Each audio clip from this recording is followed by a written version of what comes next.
Shizuku's Reviews, bringing you a southern perspective on books, movies, music, and much, much more.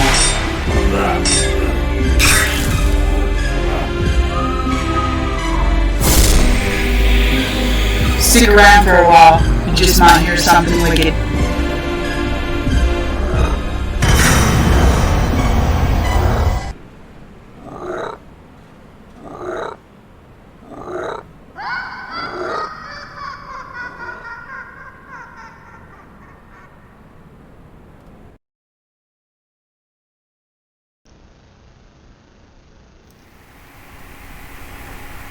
Hi again, friends, and thank you for joining again. Since I had a makeup day today, I'm only going to do one reading tonight, and I will read the book jackets of the other three tonight, and we'll wrap up early tonight since I'm a little tuckered out. So, this evening I'm going to be reading from Nomad Love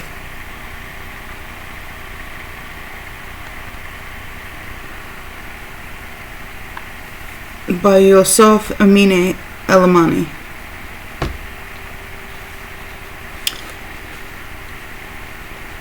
It's translated from French by John Leachy.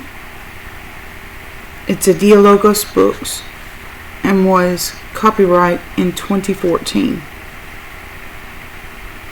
The cover art was by the author.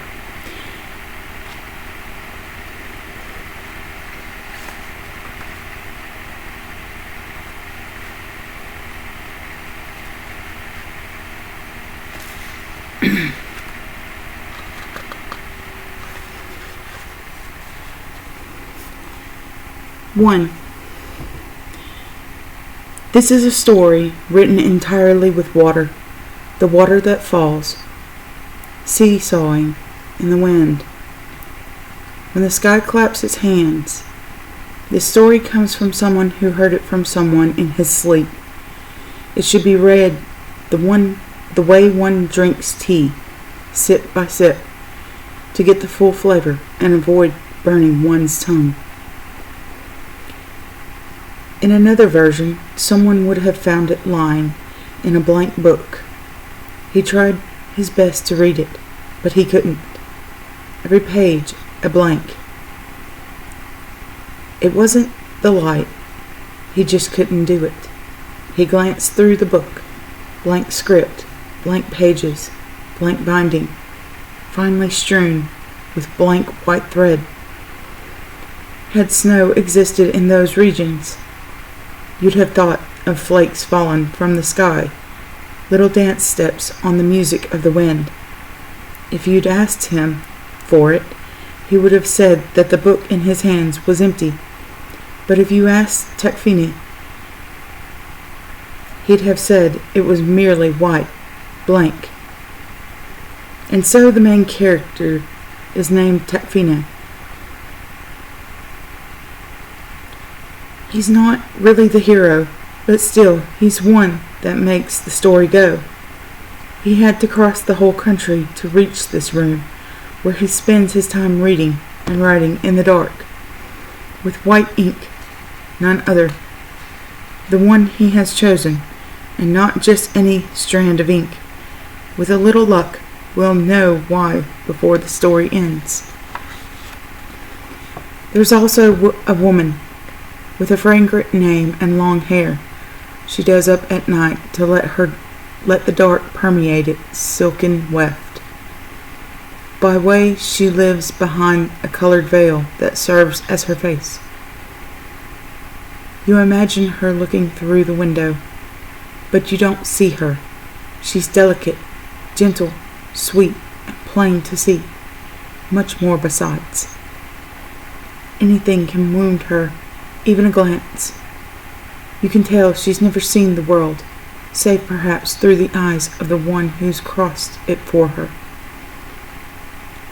In this story, there's also a big house with a strange tree in the middle that will come to die of natural causes. It constantly changes color and never bears the same fruit twice. Fridays, it turns white, black to signal the approach of a stranger. Not surprisingly, the stranger who turns up on a Friday sees it go gray. And if you don't sing it a little something now and then, the tree loses its leaves. It's reported to be old and sick, so that no hand will venture too far in its branches. The stars watching over it all know it's the tree watching over things. If you're attentive enough, you can see a small, still bird up among the branches, always the same. It rocks on its feet, not waiting for daybreak to dance. It too has a story, funny though it won't make you laugh. That's not all. There's an old man who never dies, not even towards the end, when words are growing scarce. One can tell by his speech that he's from another era. Which one little matters. One thing is sure, life clings to him the way others cling to life. No one in the house wonders any more who will be the first to fall, the old man or the tree. There's not much to add except that nobody knows the story's title. For now, let's call it Nomad Love.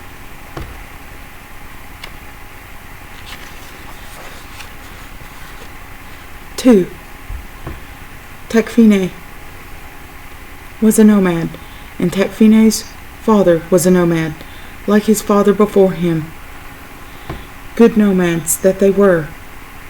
The Beni Maruf were forever setting off. When they left home, it was in order to return home. In fact, they weren't the only ones to leave. Everyone makes journeys in the desert. Men, animals, wind, sand, and eventually the dunes themselves. But everyone but the palm trees. They stay behind to pray for the health of the traveler. They stand imploring the heavens and taking advantage of hot wind, send their goodbyes with a light toss of the head. 3. Tecfine bin Isa bin Yaha bin Sadek bin Haytham bin Sohali bin Salam Maruf saw day 1 in the month of Ramadan. There were few stars in the sky, and everywhere else was dark. Squatting behind her tent away from the eyes of men, his mother had delivered him into the world on an animal skin. Her eyes hanging above, her hands in those of who the women come to support her. That night, the sky seemed so close, she thought she might reach out and pluck those few specks of light. The woman to say the first, "It's a boy," had caught him up in her hand and held him suspended in air, head down, so he might be humble, feet in the void, so he'd never be rooted to any one place on earth. His mother pressed him to her still swollen belly, then breasts, so he might later learn to tame the dunes. When she saw her son for the first time, she simply said goodbye. Like that, just goodbye. Because before turning him over to her, they'd severed the umbilical cord and tied it off in a neat knot. Cut loose from his mother with one stroke of the knife, this child had been made a nomad.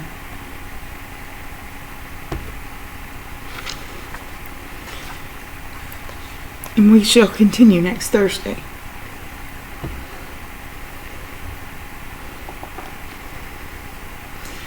So, our Thursday stack is going to be a little short tonight. As I said, I'm a little tired, so I will just read you the back of what's in our stacks, so everyone can have a sneak preview and know what to expect on Thursdays. Next one will be the Lowell offering.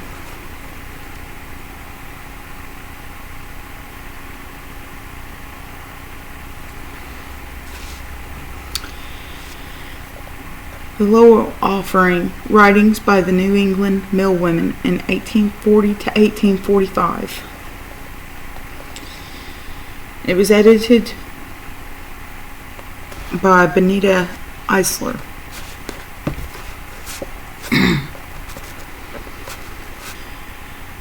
They were a phenomenon new to American society and an economic force to be reckoned with. The mill women, the first female industrial wage earners in the United States.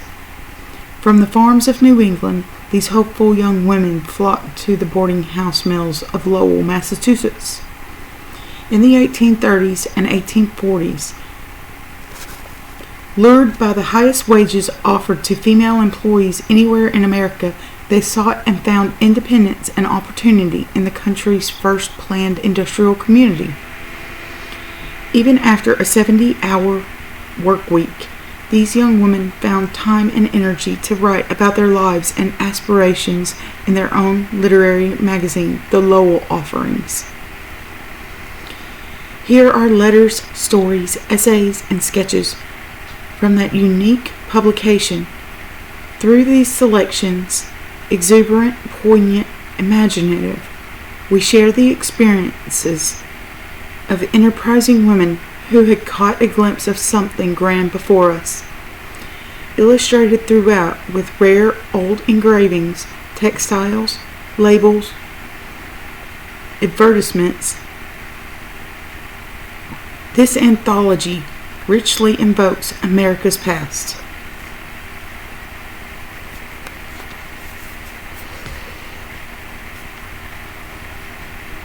Hope you look forward to that one.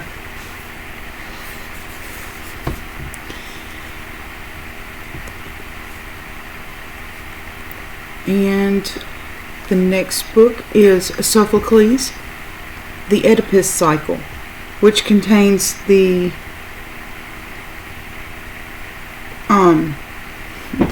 plays of Oedipus Rex, Oedipus Colonius, and Antigone.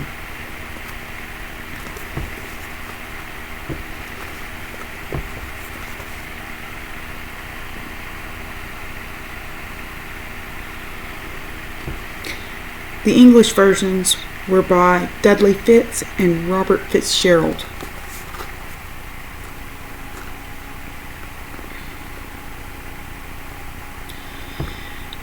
The myth of Oedipus, which reverberates to our own day, provides Sophocles with material for three great tragedies: Oedipus Rex, Oedipus Colonius, and Antigone, which together recount the downfall of Oedipus, king of Thebes, his death in exile, and the action carried out after his death by his daughter Antigone.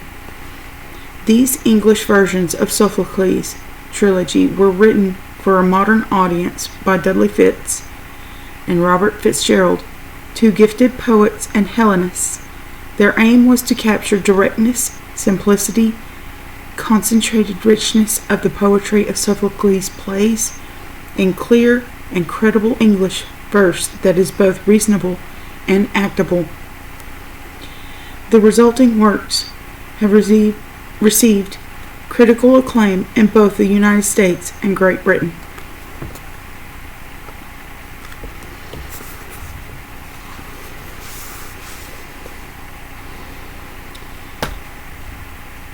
And last but not least,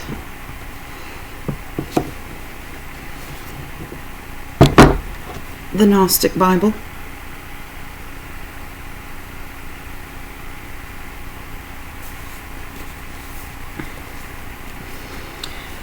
Gnostic texts of mystical wisdom from the ancient and medieval worlds.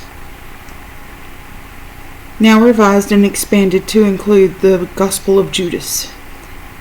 Edited by Willis, Barnstone, and Marvin, Meyer.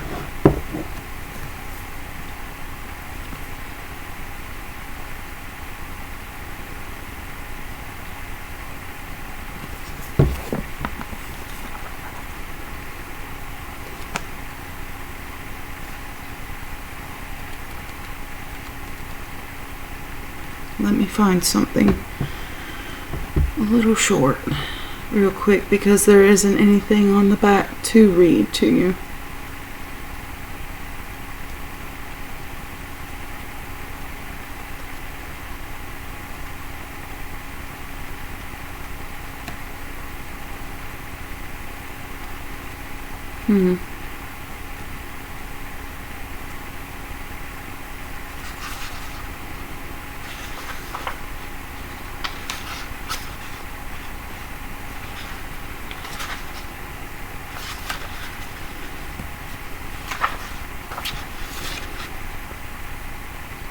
Here's an excerpt that seems pretty good.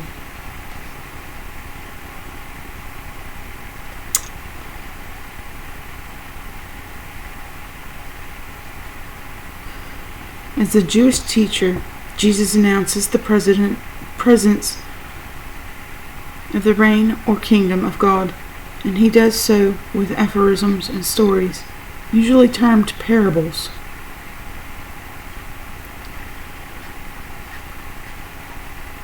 Q 6:20 through 31 from Luke's Sermon on the Plain and Matthew's Sermon on the Mount illustrates how Jesus speaks in this saying's gospel. Blessings on you, the poor, for the kingdom of God is yours. Blessings on you who are hungry, for you will eat well. Blessings on you who grieve, for you will be comforted. Blessings on you when they insult you and oppress you and tell all kinds of evil about you because of the human child. Rejoice and be glad, for your reward is great in heaven, for this is how they oppressed the prophets who came before you. Love your enemies and pray for those who oppress you, that you may be children of your Father, for he makes the sun rise on the evil and the good, and makes it rain on the just and the unjust. If someone slaps you on one cheek, offer the other also. If someone wants to sue you and take your shirt, let the person have your coat also. If someone compels you to go 1 mile, go with the person a 2nd mile. Give to one who begs from you, and if someone borrows from you, do not ask for it back. And treat people the way you want people to treat you.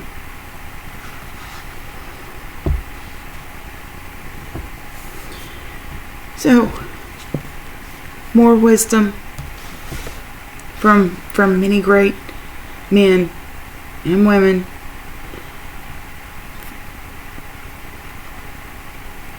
in ancient times.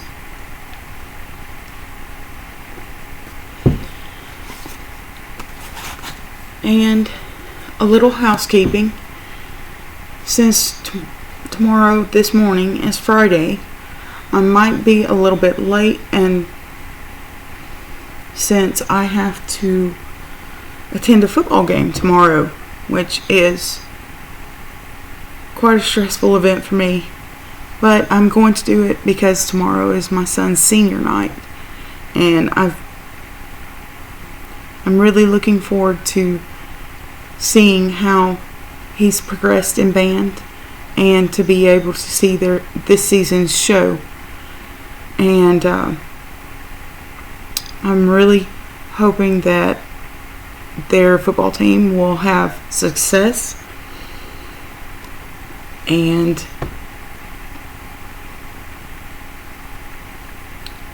that everyone is going to be safe.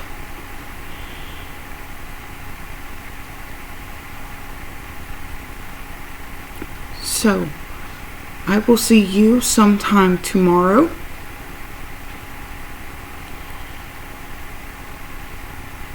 And we will be covering the 1920s version of the new Book of Etiquette and one act of a Shakespearean play. So look forward to it tomorrow night, and I will see you later. Have a good evening. Thanks for watching.